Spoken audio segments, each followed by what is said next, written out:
Hello there. Today I saw the film Death of a Unicorn, and now I want to tell you about it. It's a comedic horror about a group of people being terrorized and murdered by a unicorn. The story was written by Alex Sharfman, who also directed the film. It stars Jenna Ortega, Paul Rudd, Richard E. Grant, Will Poulter, and Tia Leone. Okay, so it's an old school horror style film. They've got a bunch of ridiculous characters they throw into tight quarters. There's a rich, obnoxious family that tries to manipulate people. There's a spineless lawyer and his angsty teen daughter. And there's a bunch of browbeaten staff that are sick of their jobs. They let the characters play off of each other and grate on the audience's nerves while slowly setting up the monster in the background. Strange lights in the sky, eerie howls in the night, and constant references to the dark history of unicorn mythology. Then the monster strikes and all mayhem breaks loose. People start dying left and right, until soon we're left with just a few key players trying to figure out how to survive. While the rich family tries to hunt and kill the beast, the daughter and her father try to figure out what it wants. For the finale, we get an explosive finish that's a bit ridiculous, but things end on a high note.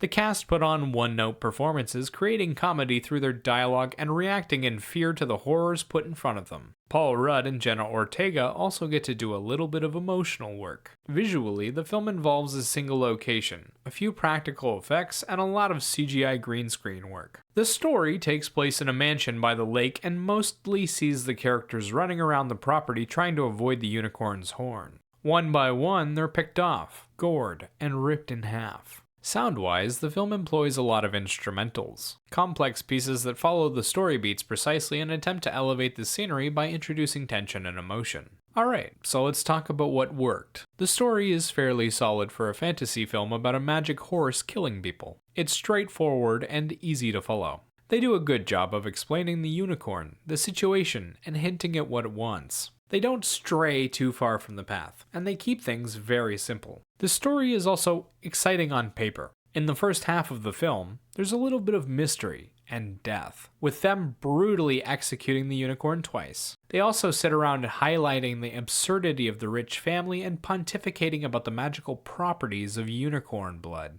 Once things kick off in the second half, it's non-stop death, with a few jokes here and there to keep things light. The story wraps up fairly quickly from there, wasting no time and avoiding getting too deep into any of the storylines. The cast does what they can with the material, and there are a few funny moments. Mostly from Anthony Kerrigan, who plays the butler. He reflects a lot of what the audience wants to say about the situation and has hilarious facial expressions. I laughed pretty hard when he got the courage to finally run away. As for the rest of the cast, they do okay with the humor, getting a few chuckles, and they manage some halfway decent death screams and fear reactions. Paul Rudd and Jenna Ortega, who play the leads, also did okay with a few emotional moments they were given. They're playing a father and daughter who are at odds. They struggle to connect with one another, but eventually make it work and come to an understanding. The two of them played their emotional arcs well, but were given almost no time to develop their characters. Visually, the film is clean and easy to follow. It tells the story in a straightforward manner with a lot of jump scares and built-up moments. With the jump scares, they build the tension consistently and then throw the punch at the perfect moment. They also try not to overdo it and offer a variety of other horror staples like grotesque and brutal kills, a terrifying monster, and a spooky setting.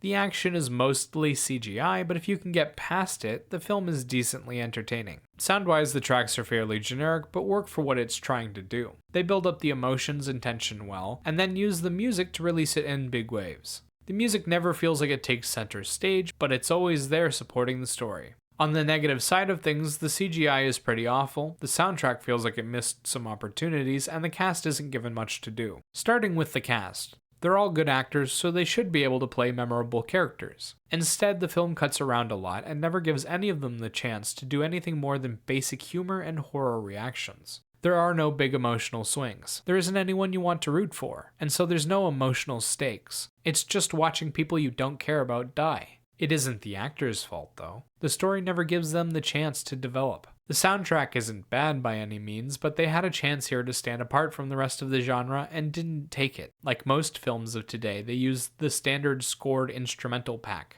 It works well for certain things, but lacks any flavor. It's like the Marvel soundtracks. They work, but you won't remember a single moment of it later. Visually is where the film really goes off the rails. This should have been a cool creature film about a monster terrorizing people. Instead, they mangled the CGI unicorn and it doesn't look scary. It just looks like a horse with a bad case of piranha mouth. They also killed a lot of the value of the kills by animating them. They didn't bother with real props or makeup work most of the time, so all of the responsibility comes down on the actors' heads. They do what they can, but it just doesn't feel the same as a film like Alien where they had amazing prop work. Personally, I prefer stories with a bit more depth to them, but I see what this was going for. It wanted to be a Jurassic Park style creature horror where the big attraction of the film is the unicorn. If they had done better with the visuals, the lack of depth might have been forgivable. As it stands, I found the movie kind of boring. It comes off as an average film at best, that doesn't quite achieve what it wants to do. It has its moments, but they're not enough to really warrant rushing out to see it. As for a rating, I'd give this film a 5 out of 10. Remember, these are just my thoughts. Let me know what you think in the comments below. Bye-bye!